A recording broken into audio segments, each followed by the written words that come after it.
একেবারে কান পেতে শুনবেন। পৃথিবীতে একটা জাতি ইহুদি, বলেন কি? প্রথম কথা হলো ইহুদিরা কখনো মুসলমানের বন্ধু হওয়ার সম্ভাবনা নাই, এটা কোরআনের কথা। এটা কার কথা? 2 নম্বর কথা হলো কোরআনুল কারিমে আল্লাহ পাক ইহুদিদেরকে 15টা গালি দিছে। কয়টা? আজকে 10টা বলবো। কয়টা বলবো? তবে কথাগুলো মনে রাখবেন, কাজে দিবে। প্রথম কথা হলো ইহুদি আর বনি ইসরাইল দুইটা এক জিনিস না। এখানে আমরা অনেকে গোলায় ফেলি। অনেকে মনে করে ইহুদি আর বনি ইসরাইল কি না। ইহুদি আর বনি ইসরাইলের মধ্যে পার্থক্য আছে। ইহুদিরা এমন এক জাতি যারা পৃথিবীর কাউকে বন্ধু হিসাবে গ্রহণ করে না।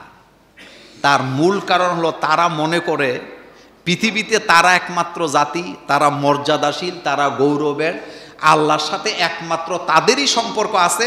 আর পৃথিবীতে ইহুদি ছাড়া যত জাতি আছে সবাই হলো নিচু জাতি। এই আকীদা কাদের? ইহুদিদের। যার কারণে ইহুদিরা কাউকে পছন্দ করে না। এখন আসেন ইহুদিদের আচরণ কেমন, এই ব্যাপারে আজকে 10টা কথা বলি। প্রথম কথা হলো ইহুদিরা চিরকালই মুসলমানদেরকে শত্রু মনে করে, মুসলিম বিদ্বেষী তারা। বলেন কি বিদ্বেষী?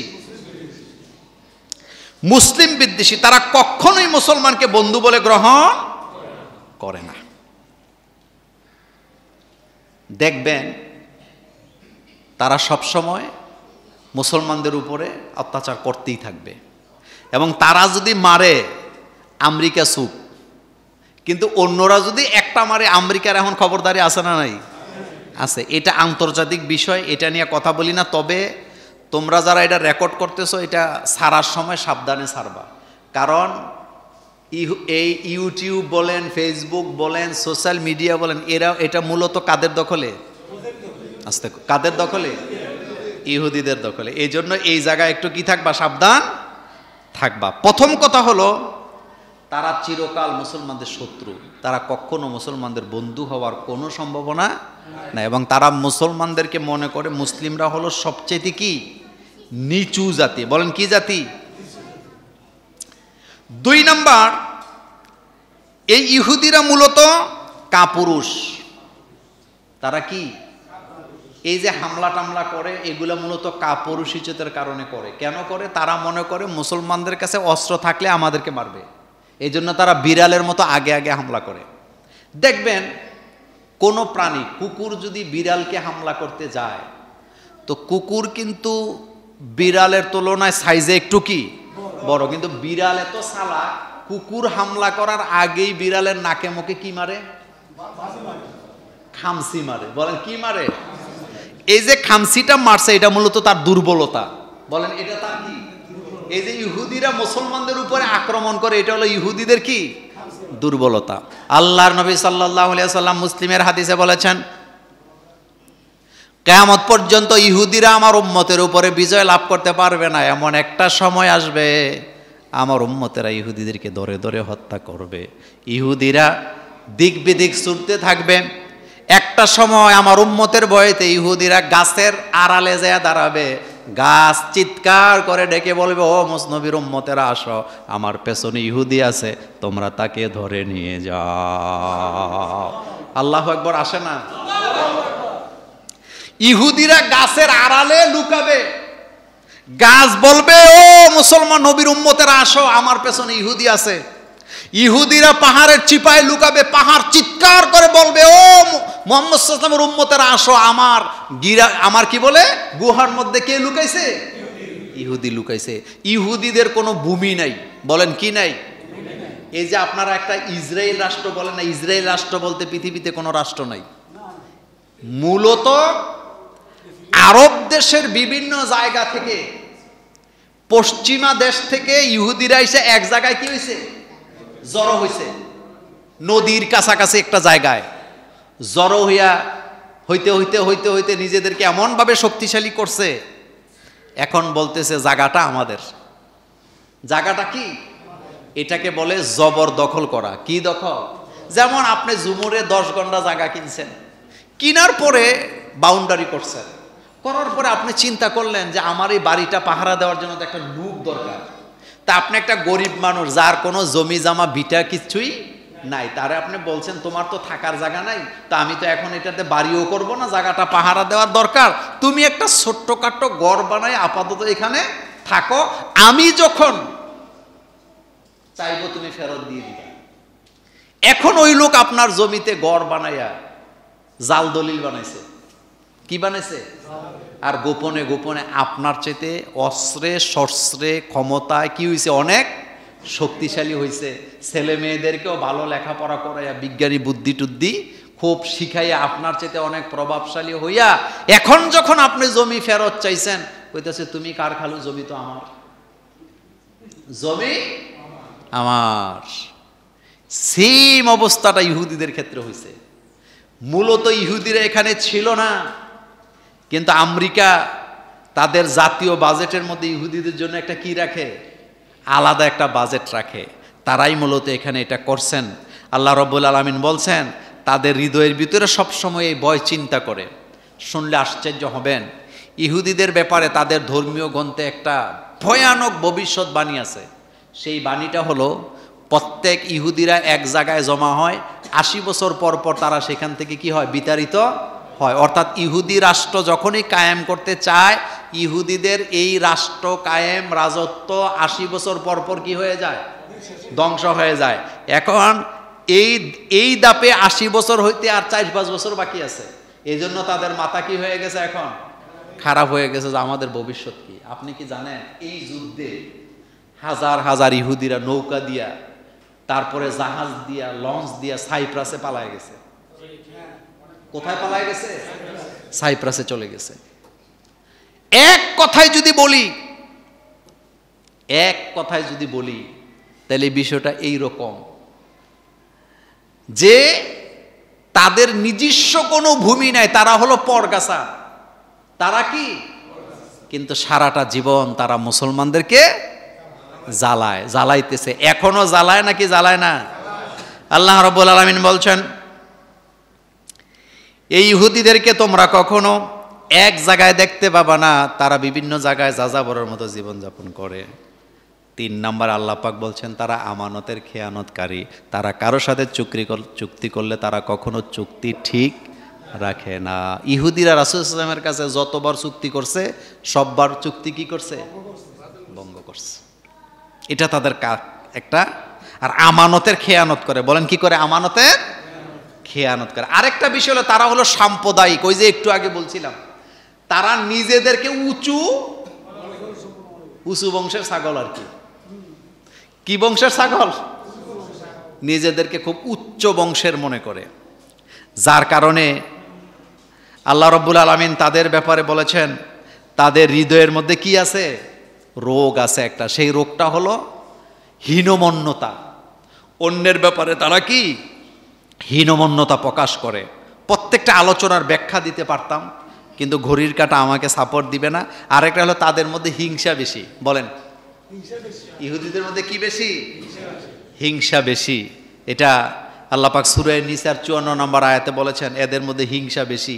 এরপরে 6 নাম্বার, এরা হলো কিপটা টাইপের। বলেন এরা কি? এমন কিপটা, সীমাহীন কিপটা। কারোর কিছু দেওয়ার বেলায় নাই, কিন্তু নেওয়ার বেলায় আছে। আজ পর্যন্ত ইসরায়েল রাষ্ট্র কাউকে সাহায্য করছে আপনারা শুনছেন? শুনবেন না।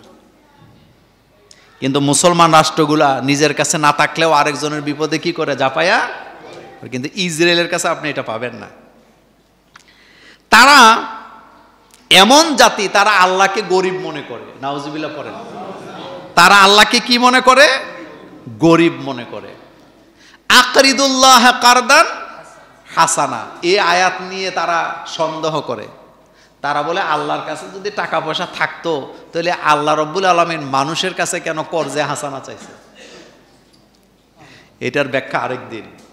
হযরত আবু বকর সিদ্দিক রাদিয়াল্লাহু তাআলা আনহু, তিনি একদিন রাস্তা দিয়ে যাচ্ছে। 2 ইহুদি, কয় ইহুদি?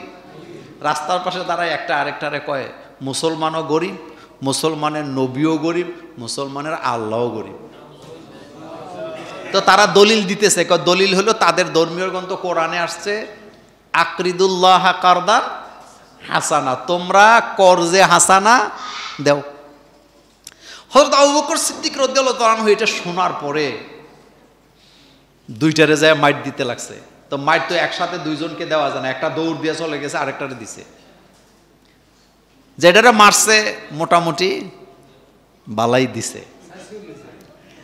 তো যেটা চলে গেছে এটা তো চলে গেছে। মাইট দিয়ে হযরত আবু বকর সিদ্দিক তিনি চলে গেছে।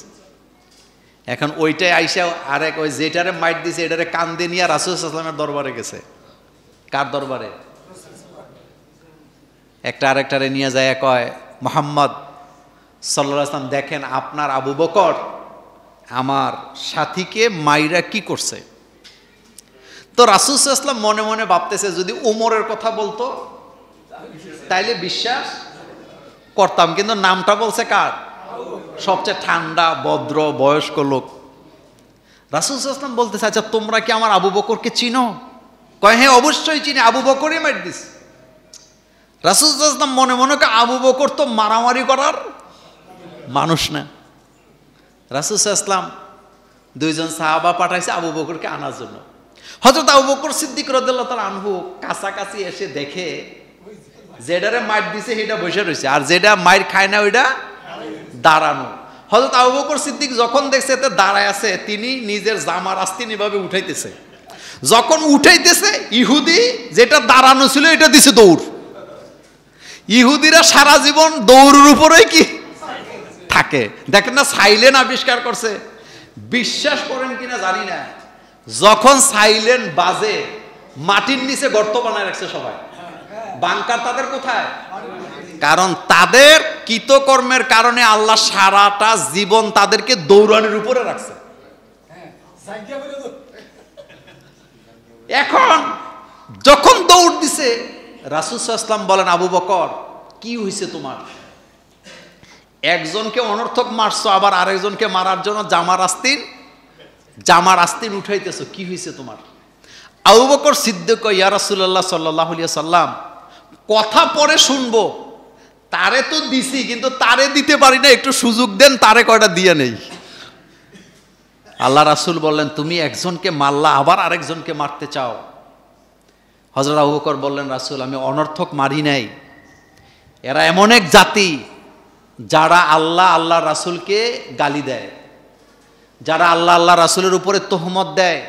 আমি নিজের কানে শুনতেছিলাম তারা একজন আরেকজনকে বলতেছে আকরিদুল্লাহ কারদান হাসানা, মুসলমান গরিব, মুসলমানের আল্লাহও গরিব, মুসলমানের নবীও গরিব। তা আমরা যে গরিব না এটা বুঝানোর লেগে তারে কটা উত্তম মাধ্যম দিছি, কিন্তু তারে দিতে পারি নাইতে দুইজনকে তো আর একসাথে একজনে মারতে পারে না। যাক হাদিস লম্বা, এতটুকু বললাম। ইহুদিদেরকে দৌড়ানির উপরে রাখছে কে? কিন্তু দৌড়ানির উপরে থাইকেও তারা সারা পৃথিবীর উপরে মাতাব্বরি করে। তাদের কাছে আছে পারমাণবিক বোমা, অত্যাধুনিক বিমান, অস্ত্র শস্ত্র, তাদের কাছে আছে আয়রন ডোম। বলেন কি বলছি? আয়রন ডোম। আয়রন ডোম মানে প্রতিরক্ষার জন্য তাদের মানচিত্রকে তারা হেফাজত করার জন্য চতুর্দিকে বসায় রাখছে। যখন ওই কোনো ক্ষেপণাস্ত্র আসে তখন তারা কি করে? মারে। তবে আপনাদেরকে একটা কথা বলি শুনেন, সব কথা তো বলতে পারবো না, সময় নাই। এই যে আয়রন ডোম দিয়া তারা ক্ষেপণাস্ত্র যে ঠেকায়, বাংলা একটা প্রবাদ বাক্য আছে খাজনার চাইতে, কথা বলে না জোরে জোরে, খাজনার চাইতে। এই ব্যাখ্যাটা দেব না, শুধু এতটুকু আপনাদেরকে বলি। বিজ্ঞানীরা বলেছেন, বিশেষজ্ঞরা বলেছেন, ইরান যদি একটা ক্ষেপণাস্ত্র ছুড়ে তো ওই ক্ষেপণাস্ত্র ছুড়তে যেই টাকা খরচ হয় একটা ক্ষেপণাস্ত্র ঠিকাইতে ইসরায়েলের খরচ হয় তার 3 ডবল। তাহলে মারুন্যার যদি খরচ হয় 1 টাকা, ঠেকান্যার খরচ হয় কত? তাহলে খাজনার চাইতে। তারা বলছেন যে ইসরায়েল যদি এগুলা না ঠেকাইতো, এটা যেখানে যায় পড়তো পইরা যেই পরিমাণ ক্ষতি হইতো তার চাইতে 3 গুণ 4 গুণ ক্ষতি এটা ঠেকাইতে যায় হচ্ছে। আবার মুসলমানেরাও চালাক কম না, তারা যখন ক্ষেপণাস্ত্র মারে তখন এতটা সমানে মারে, আয়রন ডোন দিকে দিশা পিসা ঠিক করতে পারে না, কোনটারে আটকায় কোনটাকে আটকাবে, যার কারণে তারা মার খায়। শোনেন, খালিদ বিন ওলীদ রাদিয়াল্লাহু তাআলা আনহুর নাম শুনছেন? তিনার যুদ্ধ কৌশলটা কেমন ছিল একটা কথা বলি। একজন কাফেরকে জিজ্ঞেস করা হয়েছিল, খালিদ বিন ওলীদ রাদিয়াল্লাহু তাআলা আনহুকে তোমরা এত ভয় পাও কেন? ওই কাফের তখন বলছিলেন যে দেখো, আমরা যখন তরবারি ঘুরাই জেহাদের ময়দানে, একটা তরবারি ঘুরাইলে একটাই ঘুরে, কিন্তু আমি নিজের চোখে দেখেছি খালিদ বিন ওলীদ যখন তরবারি ঘুরায় মনে হয় যেন হাজার হাজার তরবারি চতুর্দিকে ঘুরে।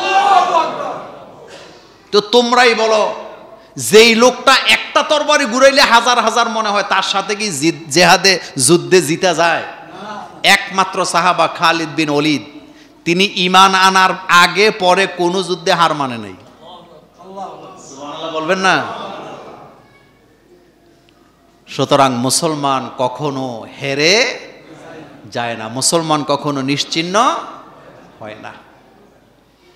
সুতরাং আমাদেরকে সতর্ক থাকা লাগবে।